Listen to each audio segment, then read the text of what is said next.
Oh, I'm kind of winging this. Let's go. That's right. That's how we do it, man. Let's go. So I have a report on this in 3 weeks or whatever. 3 months. Time to get back to work, man. Probably. Yeah. So I'm with Ian Froese, and you are a journalist with the CBC in Canada, based primarily in Winnipeg. But today we're here on the Gunflint Trail. We're at White Pine Lodge and on Poplar Lake, and we've just come from Rockwood Lodge, which is just right here in the same bay, and we were paddling in canoes. I want to talk some environmental outdoor issues, primarily between Canada and the U.S. and even more specifically Minnesota. But first, let's just talk about our experience today, being out in canoes and paddling around on this lake. How was this for you, Ian? This was phenomenal. You know, I live in part of Canada that's sort of the Midwest, right? It's prairies, it's flat, there's a lot of fields everywhere. You have to travel a couple of hours to get kind of this pristine wilderness. So actually, you know, Kenora, Ontario is kind of maybe how far I ventured. So to get out here and get out on the water and canoe, and I'm shocked I was with a bunch of rookies, and we got pretty far. I thought we would just get, we might canoe for 5 minutes and turn around and get back, but we had like a full hour, even longer. Yeah. Had a great time. Yeah, cool. And so you are a journalist, and you're here with the World Press Institute. That's why you're in the United States right now. You're with a group of 9 journalists, and they're from all over the world. I mean, you're the closest one from here in North America. From Africa and Scandinavia and countries, Finland and South America, literally all over the world. So the World Press Institute is based in the Twin Cities, and one of the connections is here on the North Shore of Minnesota. So this has become an annual thing, which is why you're here with this group, and that's who we were paddling with today. But you mentioned Kenora, and there was a large wildfire there within the past 5 years. I remember that name, Kenora, as a spot where there was a fire activity around there. And there's been a number of wildfires, large wildfires in Manitoba and other places in Canada in the summer of 25, this summer. And some of that smoke found its way down to northern Minnesota to here over the boundary waters. There would be days on Poplar Lake where it'd be very smoky, and even in Grand Marais and by Lake Superior, Ely, all over northern Minnesota, even on certain days down into Minneapolis and so forth. And one of our congressmen, our specific congressman who represents Minnesota's 8th Congressional District, he signed a letter along with some other Republican congressmen and women from Minnesota and Wisconsin primarily, and summing it up, said largely, "Manage your forests better, Canada. Get your act together.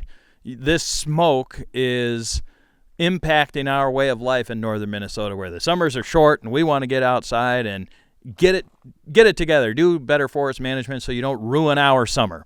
That's paraphrasing and a summary, but it's also the gist of what that letter said. Yeah. Were you aware of this letter before I brought it up when I met you just the other day? Yeah, I was aware of the letter. There was kind of frustration in Canada, at least, from the Premier of Manitoba, who I cover WAP Canoe, like he referred to the letter as a timber tantrum, because nobody wants these wildfires. But we're in a world and a climate where it's happening more often. It can be so dry, and ultimately nobody wants this, right? Like Canada, frankly, did what it could. And we took steps that, even looking back, is kind of remarkable. We told people in Winnipeg, city of 870,000 or so, we told tourists not to come. So we would have hotel rooms for the evacuees that had to be flown into Winnipeg, right? Nobody wants that. We took the perhaps remarkable step of saying we closed all the hiking trails in all these areas.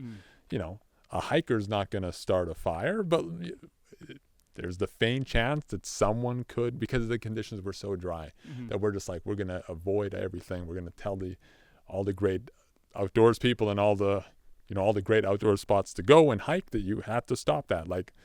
So sacrifices were being made, and then to see that letter from Americans basically saying, smarten up or get your act together, I think led to some blood boiling. Mm-hmm. Okay. Yeah, and I mean, to an extent, like when we have closures of the Boundary Waters Canoe Area Wilderness and campfire bans and so forth, which is much more common than a closure, is because humans are prone to starting fires. Like human activity is often actually a part of what can start a wildfire. But the letter from the Congress people in the U.S. had nothing to do with that. It was more specific to the government and the agencies of being like, build logging roads, do logging, and clear your forests so that you don't ruin our summers. And that's some rhetoric that we're hearing in the United States too, as we're talking about things like this roadless rule being rescinded, which would open up our forests here, Superior National Forest that we're on here, to more logging. So it sort of echoes some of the things. It's just when we get into these international letters and so forth, it becomes a little more convoluted. And like you mentioned that the premier had written anything, but did you do any coverage or see any media coverage about the letter itself, or even part B of that question being just how much news were these wildfires for you this summer in terms of reporting, journalism, and so forth? So first, was the letter itself news? Yeah, the letter itself was news, and that prompted the premier to call it Premier Wabkanu to call it a timber tantrum. Mm-hmm. And he was also, he used strong language, and he is a politician that is on the left side of the spectrum with the NDP, mm-hmm. but has tried to play a pretty centrist role. So not too many things rile him up, at least publicly. Mm-hmm. So to call it a timber tantrum, to accuse the congressman of basically trivializing what happened, mm-hmm. and basically was like, American firefighters are up here fighting these fires. They would not say what you're saying. Like, these Americans are on the ground, and he called them heroes, these firefighters. So, but in terms of like how big a story this was, this is the biggest wildfires that Manitoba has had in decades, which is obviously unfortunate. And I think that letter did note that 2023 was like a record year, and that's perhaps an indication of what's to come, right? Manitoba had a lot this year, but come next spring, where could the fires be there? Mm-hmm. And then where does that smoke blow to? Maybe it's not the Midwest, maybe it's the Pacific, who knows? But this is, with our environment where it is, this could be what we see down the road more and more. Mm-hmm. That's right. And we know some of that from Quetico Park, which is just here across the border. I mean, as the Grow Fly is only, 15 miles from where we're standing right here.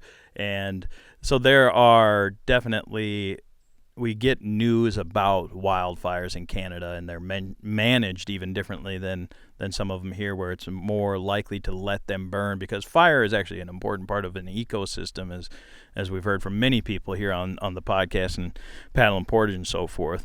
But when you think about, canoeing, paddling, for us, that's a huge part of our neighbors across the border in Ontario. I mean, we work with people in the Thunder Bay area that talk about their adventures to Quetico and Lake Superior, Wabakimi, Woodland Caribou provincial parks in Ontario. But when you get further up into like the Winnipeg side of it, that's more like this summer we had some groups that paddled from here on the Gunflint Trail to Hudson Bay. And they That's would incredible. go. Yeah, it's epic. Yeah, and they went through like Lake Winnipeg, and that was actually part of like the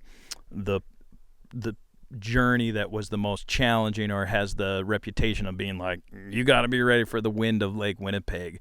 Is that something you've ever paddled around on, or in a kayak? I know you've been in a kayak before, but like, what's Lake Winnipeg in connection to your world, media or otherwise? Wow. At least like in news reporting wise, it's the algae concerns that sort of come up in terms of the lakes. Zebra mussels also comes up politically. There's Riding Mountain National Park, which is just a gorgeous park in western Manitoba.